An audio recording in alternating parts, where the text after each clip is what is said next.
Yo, yo, yo, we're back with more Suzerain. What do we got? Vice President selection? Oh, man, I don't want to do this. Vice President selection. The Vice President position remains vacant after the events of the scandal and has to be filled by a capable person that the administration and party can trust. Several options have been laid out by the cabinet, and we need to make a decision immediately. I'm not going to pick Gloria Torrey, because fuck her. She screwed us on the constitutional vote. Either I'm going to pick Elvin Clavin, the leader of the reformists in our party, or Lucien, our very, very loyal hatchet man strategist. The advantage of picking Elvin Clavin could be we're trying to change the direction of our party, and if we bring him into the fold, he seems more aligned with what we want to change it into. It would be easier to hopefully change the direction of the party. The downside is he could be a pain in the ass. He seems really agreeable, but he could be a pain in the ass. With Lucien, if we promote him, we get a known figure, right? He's really smart. He's good at what he did. He discovered the spy thing. That, or if he somehow took Peter out, I doubt he did, but if he did, he was shrewd enough where he would deserve it. I don't know. They both have their advantages. I kind of feel like Lucien is going to get fucked in the fact that if I pick Clavin, I get to keep Lucien and I get Elvin Clavin. And I feel like Lucien gets punished then for being very good at things. He could be a great vice president. I guess the big question is, am I going to look at the VP as a way to influence the assembly in our party, or trying to influence international bigger things? I hope this isn't trying to get my cake and eat it too. It's not a mistake. I think I'm going to take Elvin Clavin as we try and grow our power in the party, I guess. I hope Lucien isn't too mad. I'm so sorry, Lucien. You can now see President Rayne has appointed Elvin Clavin as Vice President. League of Sordland Women donation? No! I only have one money! The Sordland League of Women is organizing a massive fundraising campaign to raise awareness in Sordland society and has reached out to us personally for private donations. I don't want to donate at all. I mean, we only got one money. But the flip side of it is, the one money we had before, Anton gave to our driver, Serge, for his kids' education, right? I feel like we only have one money left. This is something Monica loves. I feel like Monica should have a right to have some of our money spent on something she cares about. So we'll donate our only money, only because we donated the other one ourselves. This is for Monica. We'll donate our one personal wealth to the League of Women as they push for women's rights. We're back to no money. At least if you come from nothing, you can end up with nothing. Rayne makes donations to Sordland League of Women. As Sordland women continued to march for equality, Anton Rayne showed his solidarity by donating a large sum to the Sordland League of Women. This was not only a generous gesture, it marked the first time a president of Sordland acknowledged and personally supported the women's rights struggle. Reached for comment, a spokeswoman from the League expressed her gratitude to Rayne, while emphasizing that new policies will help the women's cause much more than finances. The radical's gonna shit on us about this, right? Anton Rayne donates to support women. Will policies follow? Is it femwashing or the real deal? President Rayne made an unusually large out-of-pocket donation towards the Sordland League of Women, but has yet to budge on women's rights. Bullshit! Bullshit! I passed. I'm the only one, because the assembly didn't approve it. I'm the only one that passed equality for girls in education. Fuck y'all. Fuck y'all, radical. Fuck y'all. Let's just go to the business. Oh, Lucien. Lucien and I were on my way to my office. I was holding a mug of coffee in one hand and a folder of various documents in the other. I feel so bad I didn't pick him. As we turned a corner, Lucien spoke. The Ashraf anniversary is coming up soon. The most important day for the Bludish populace. Watani Ashraf is one of their symbols, as you know. Ashraf was a Bludish carpenter who was killed by Sordish soldiers during his protest against the construction of the Sol Dam.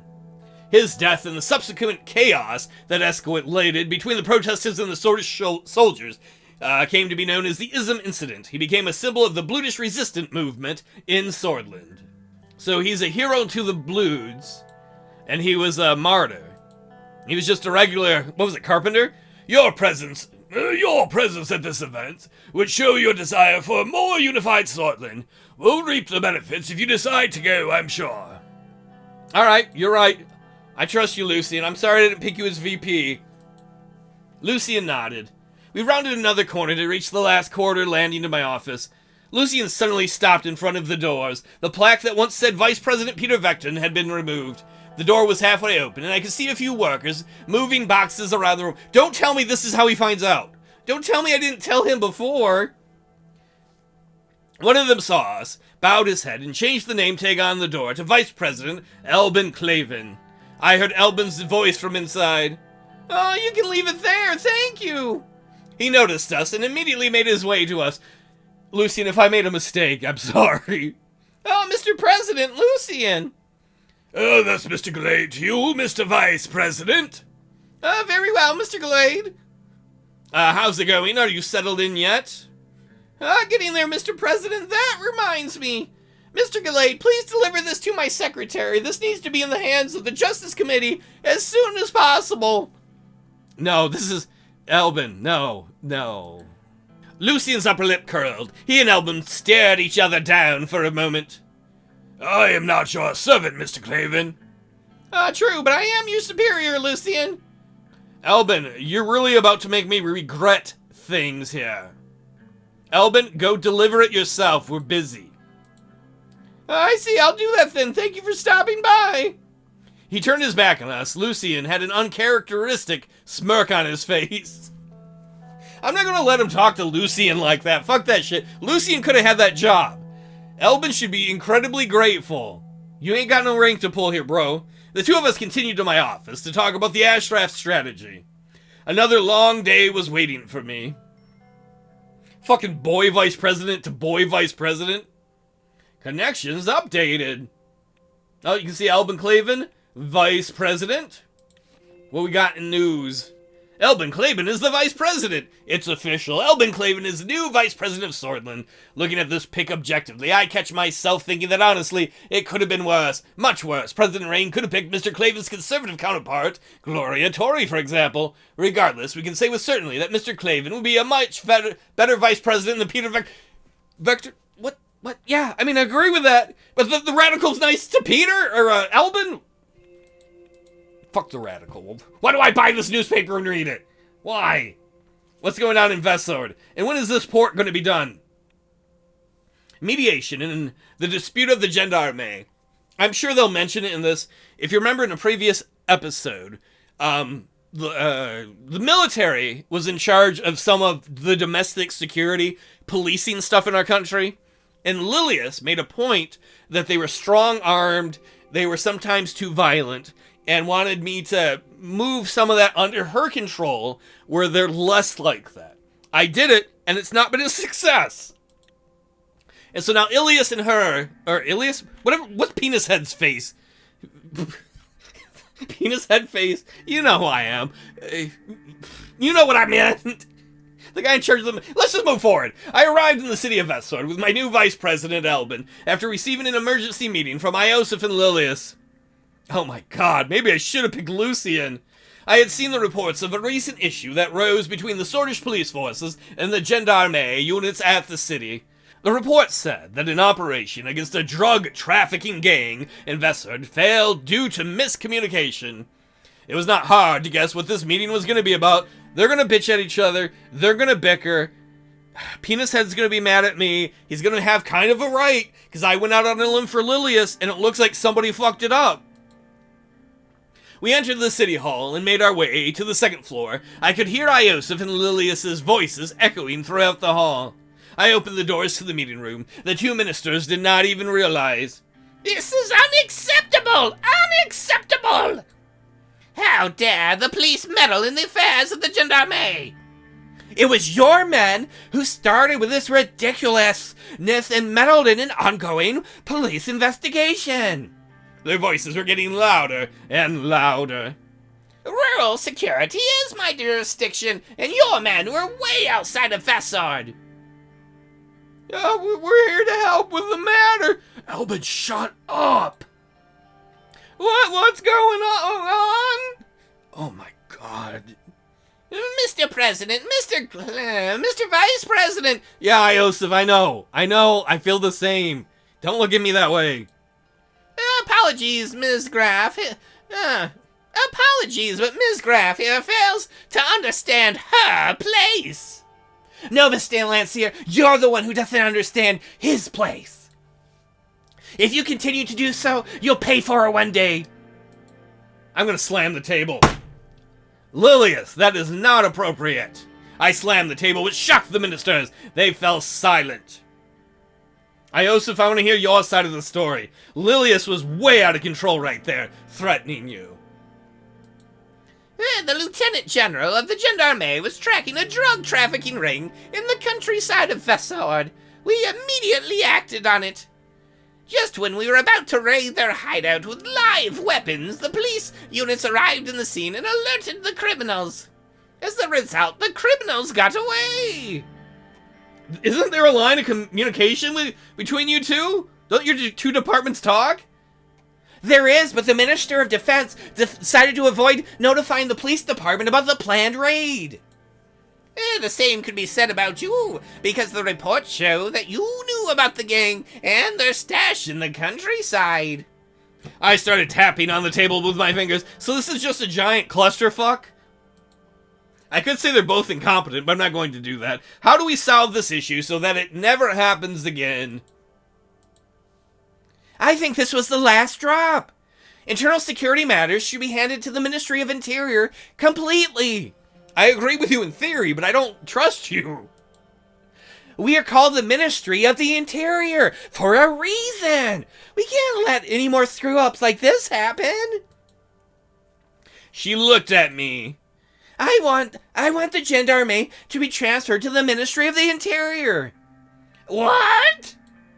Woman, are you out of your mind? Iosif turned red with anger. He composed himself after a moment. Oh, to me, what needs to change is not the structure itself, but the problems in it. All right, Claven, you fix it. This is your chance, boy wonder. Oh, we need to find out what's causing this and fix it.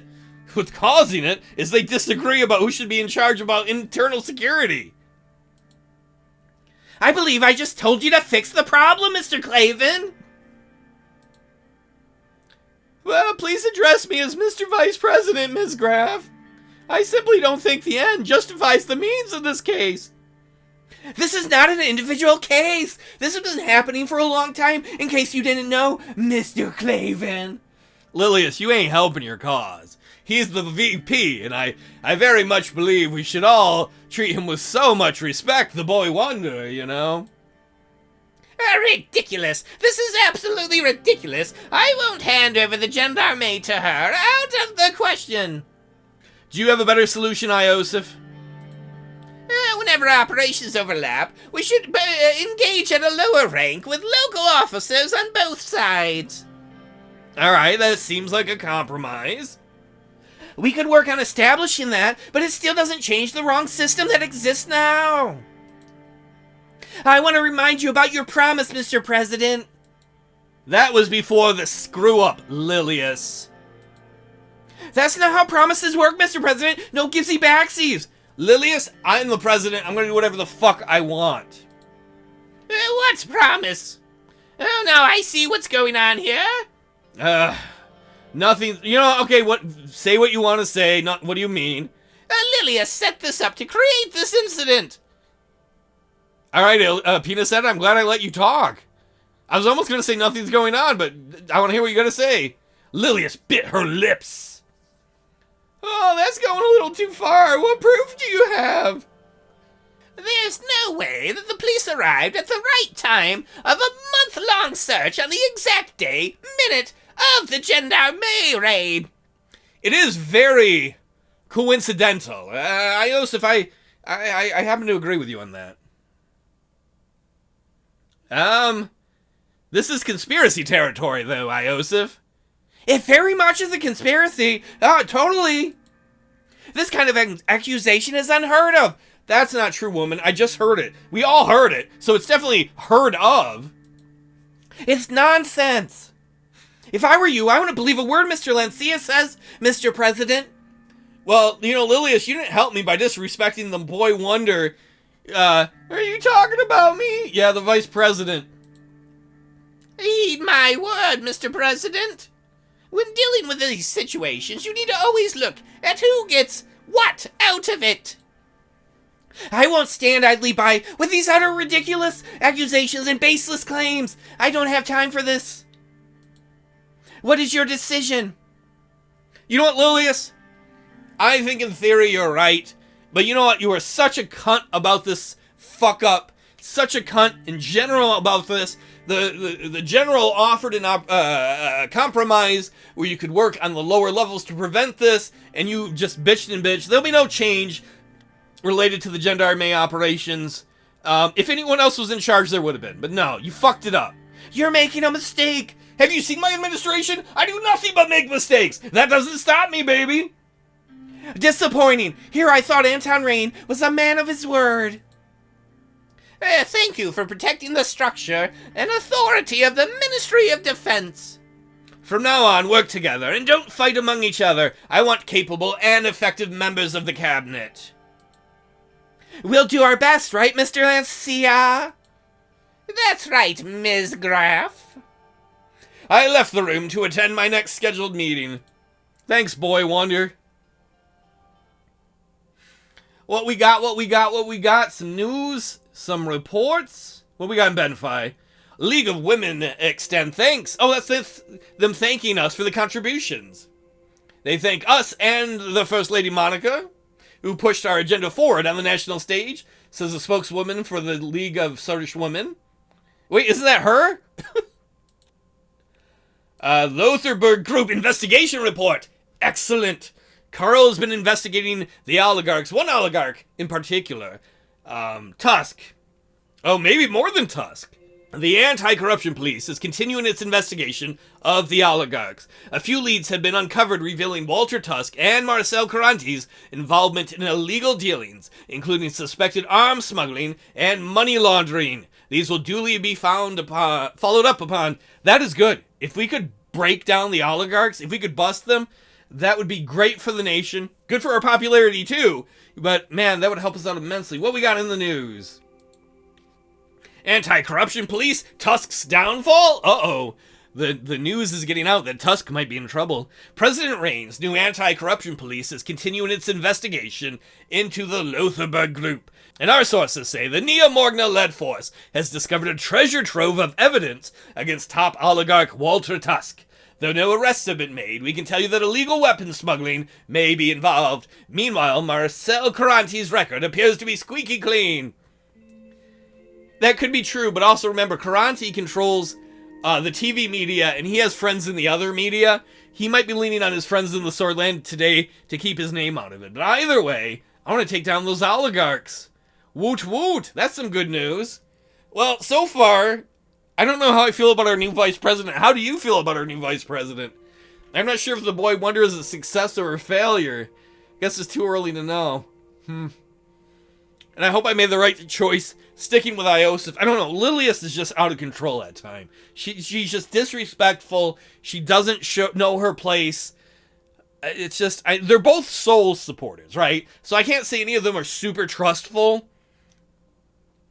But yeah. Yeah. Yeah, I'm on my way out. Take it easy, everybody.